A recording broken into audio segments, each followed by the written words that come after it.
absolutely. We're a band that, you know, we're lucky because we really enjoy both touring and recording. So after a long session like we've had now, half a year in the rehearsal room with the new stuff, 4 or 5 months in the studio recording it, then you're really eager to get back on the road. And I'm pretty sure that after 1.5 years of touring, which is basically the plan now, that we're going to be pretty eager to go back in the studio.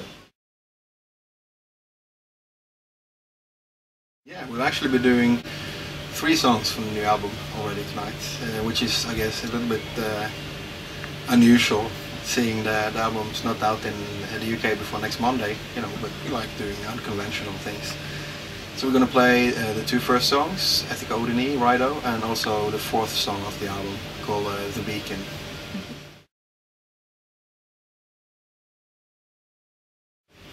Yeah, they felt like a good beginning, especially in terms of doing them while people are not so familiar with them yet. So what we're planning, we're going to play all the songs from the album live at some point, but I guess we're saving side B, the songs 6, 7, 8 and 9 for next year's touring, because there's a little, not so immediate maybe, a little bit more of the experimental melodical stuff. So yeah, maybe it's cynical, but we're starting out with the songs that we think are most immediate in the live setting. That's how the album is built up, you know. They all have their different levels and some different variations of complexity, but I think it's, you know, we really believe in the old way of building albums, that you get more from listening through the whole thing than just going and sampling parts of it. So yeah, I think it's maybe something we would have done when we were younger. We would have put maybe some more complex songs in the beginning of the album, just to, you know, prove a point. But I guess we're more take a little bit. We want people to be able to enjoy it. Also, people that's not really been listening to Enslaved before. It seems like a good idea to give them a little bit of time before we go completely weirdo.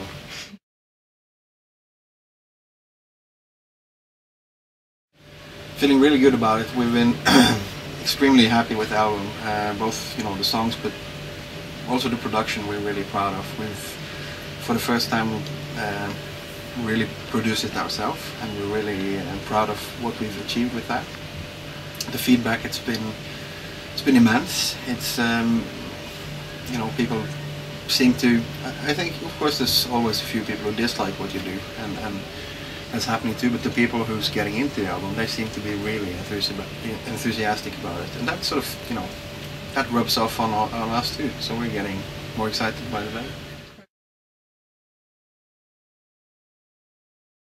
We're actually trying to capture more of the live energy of the band. That's been a challenge for us, that we felt that, you know, even though the albums have had a great sound, a great production, we've felt a little bit that the gap between the live sound and the album sound was a little bit too big, so that was the ambition this time, to try and capture more of the live energy on the recording.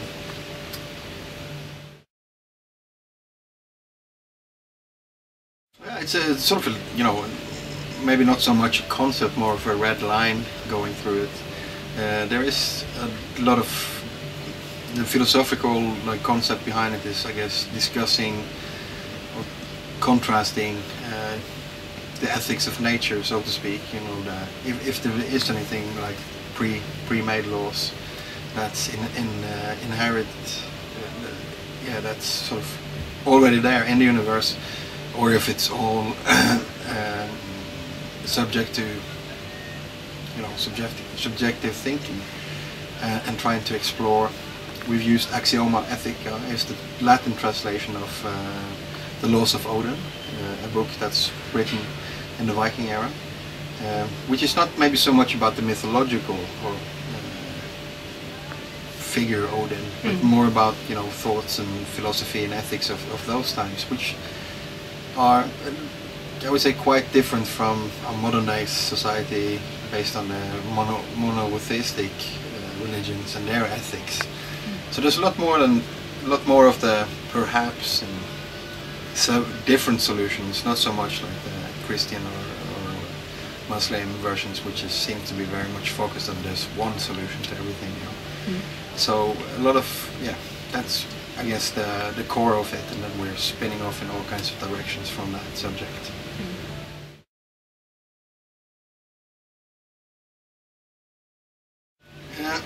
It seems to be, it's a sort of a synthesis of what we were doing there, which that album went quite far in terms of being melodic and experimental. And I think this album sort of took the best from those experiments and coupled that with maybe more traditional Enslaved riffing, Enslaved music. It's definitely sort of a merge between our new and our old era.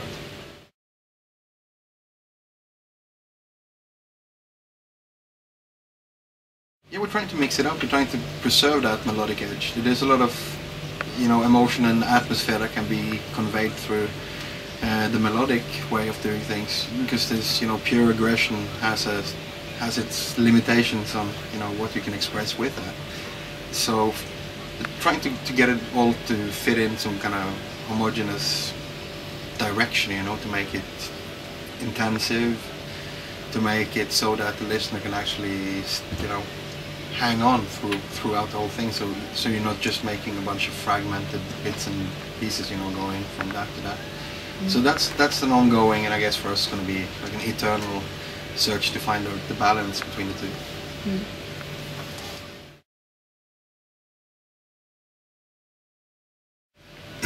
Yeah, everything, I guess, because there's no real separation between the band personas and in real life. It's not like we change our clothes and go and be Enslaved.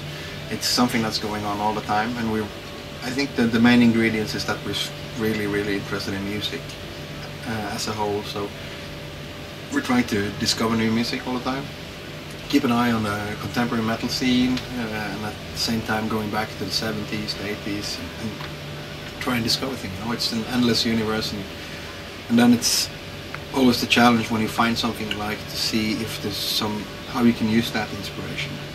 Not like lift riffs of bands, but try and listen to the atmosphere and maybe be inspired and try and create something similar.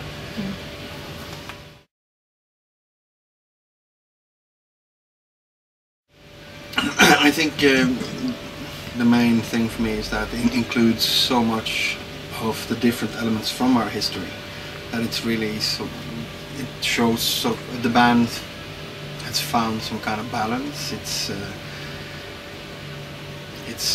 sort of incorporating a lot of these elements from our previous career, and I think that's really a strong point. You can actually listen to the album, and if somebody heard that album, we could say honestly to them that they've heard the essence of Enslaved, and that's what I want to do. So it's like a learning process in order to voice. Absolutely, because it's impossible, because music's so subjective and so, let's say, evasive, foggy kind of in its nature, that when you're working with it, you don't know really what's, like, your reactions are based on the present situation, or if it's something that's more long-lasting. So something that really feels good and inspiring and like a good song at that point can sound very different in a year or whatever. So it's a learning process to learn to separate those reactions that are really based on here and now, and those that are more like your eternal musical values.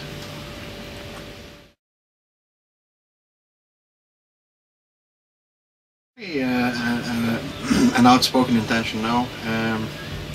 It's more one of those things that happen. So I think we found that very interesting and very rewarding to work with the contrast, because it's as simple as the beautiful parts becomes more beautiful, and the harsher parts become more harsh. So I just think we really enjoy doing those things and working with the dynamics, and it sort of fits the lyrical universe and us as persons also. There's a lot of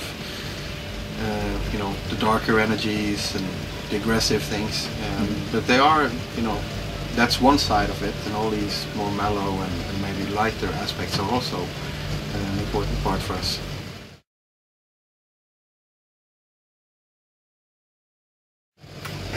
You bit of a silly answer there, like every accessible emotion and the listener, you know, if they want to focus on a certain range of it, but I think the natural and the healthy range of emotions are very wide. I think that's a weird noise. I think it's you know, they have the saying that, of course, the cliche in metal is that you have to explore, you know, your dark sides and get to know them, and so you can vent and all that stuff. Yeah, maybe go up a mountain. Yeah. Yeah. But then, on the other hand, there's some wise people who's talking about staring into the abyss. For after a while, the abyss will start looking back at you, and you know, you get to know your dark sides. But then your dark side starts knowing you. So it's important also to be in touch with maybe, for us at least, to be in touch with the more the other sides, so to speak, the creative sides, the positive sides, feminine sides, you know, the happiness and all those things.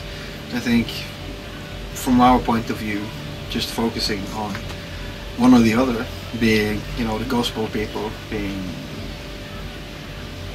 even, from my point of view, being even more dangerous, like the extremely happy-go-lucky people that you find in religion. Because I keep thinking, like, when are they going to snap? You know? Exactly. It's like a time bomb. Exactly. There's going to be building this like, under pressure, so that's very unhealthy. But at the same time, there's a limit to like how much of the other thing you can. But that seems to be very natural for most metal people. You know? If you go into a metal crowd or go to a metal party or whatever, there's always a lot of laughing and happiness. Mm. Don't be embarrassed to be happy. That's that's awesome. I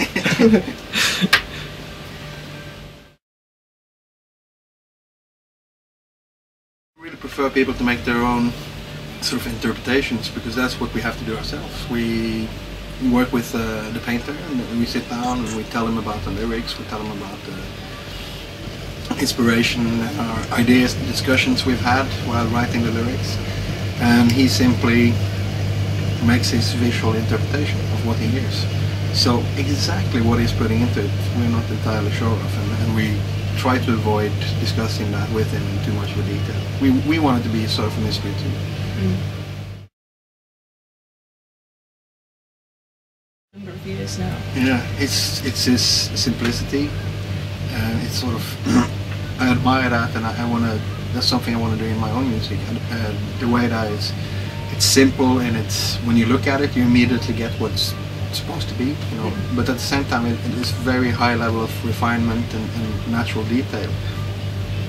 The way he's working with shadows, and he's worked a lot with the human anatomy, so he really studies, you know, muscles and